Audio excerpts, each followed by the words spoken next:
crosswind nervousness had the peloton on high alert all day, and Jasper Philipsen makes the headlines for all the wrong reasons in this sprint from Macon to Dijon. 164 kilometers long, mostly heading north with cross tailwind, although it was only 20 kilometers an hour highest average speed throughout the day, so not quite high enough to ensure there would be carnage, but with the right direction, with a decent amount of wind, would be a nervous day. The sprinters most likely would make it to the finish, although the jury was having words with everybody. They've been talking to Deli, to whoever, Cavendish, Philipsen, and there you can see the wind was not that strong when they started, but everyone was on the front row. No breakaway went for the whole day because the GC teams and everybody was trying to stay in front position. Just Abrahamsen jumped out with Zangler to take some KOM points, and the Ineos radio kind of explains that. It's like, probably there won't be splits, but better to be in front just in case. At the intermediate sprint, Campenaerts tried to snipe the points, but eventually Philipsen actually came through there first.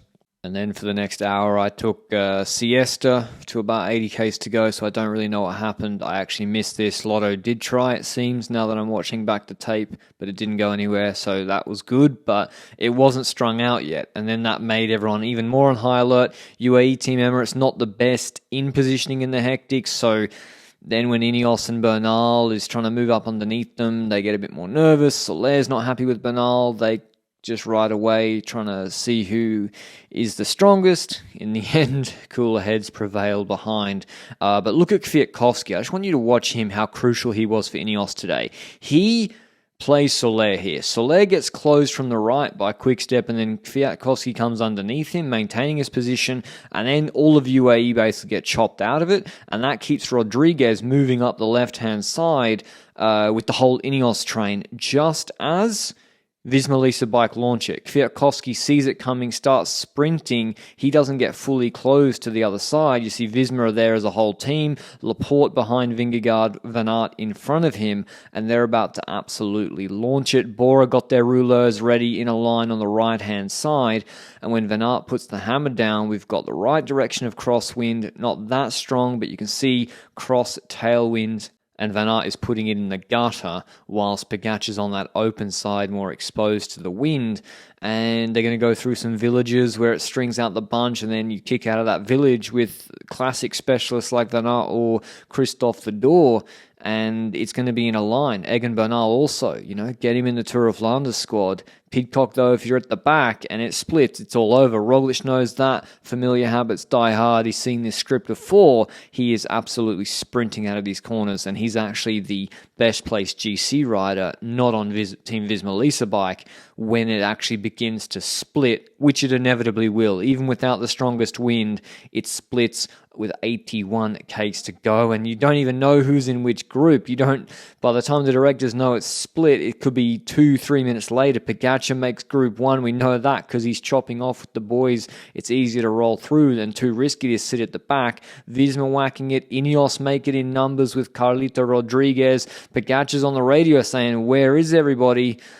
They ain't there. All of UAE apart from him missed it. Almeida's coming back with Pollitt in group 2. Soler there as well, and Almeida and Ayuso, they're real podium candidates, certainly top 5 candidates. Gold missed it, presumably I think Bilbao missed it as well.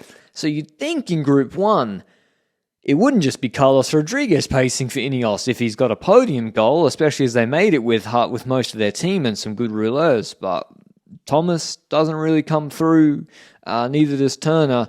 Carlos Rodriguez probably looking back like I wouldn't mind putting some time into Ayuso and Almeida, and surprisingly, apart from Bora and Visma, no one really takes it up in Group 1 despite Pogacar being isolated and some other guys being off the back. So it peaks at 27-28 seconds, but it comes back with 70 k's to go, and then nothing really happens. GC teams all get together, they ride on the front sensibly, there weren't any other opportunities to split it. There's some near crashes where there's a coming together, a braking. Luckily, no one crashed. Fedorov, I think, on the front for Astana, nearly crashed. Then they're on the radio case, Bol saying go to the right-hand side. Astana wanted to be in front early today, and they were trying to close and block off the whole right side of the road in the run-in to the 4-kilometre to go safety zone today. Visma trying to keep Vingegaard in good position, so when they see an opportunity through an upcoming roundabout, they're going to close them off. But yeah, there's another crash. Moran Vandenberg was going for the sprint.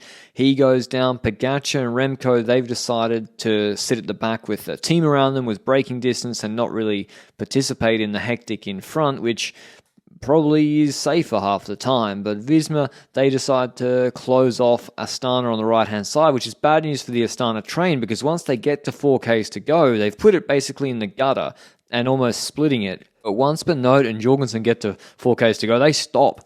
And so Astana's train that's behind them get washed over and chopped out of it, and they have to make up positions where the GC contenders just roll to the back. Jonas Abrahamsen, though, UNO-X really set this whole sprint up. They come to get there at 3Ks to go, and they're pretty much on the front till 500 to go. No one washes over court. I thought Arkea Samsic were about to do it. There's Varenskold in front of Christoph. Van Aert's going to slide underneath.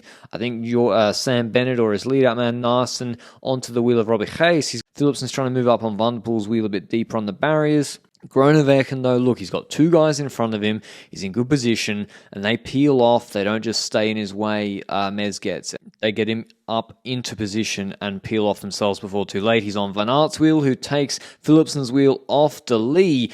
De Lee opens up his sprint really early, as does Van Aert with 250 meters to go. Philipsen, though, comes out of Van der Poel's wheel, looks like he's going to win, but Groenewegen with the smooth sprint on the right-hand side, look at where he sprints into the wheel of De Lee, gets the perfect run, the perfect slipstream, because he's jumping early to the clear space left, whilst Philipsen, he's reacting to the sprint of Van Aert, and Philipsen gets relegated, rightly so.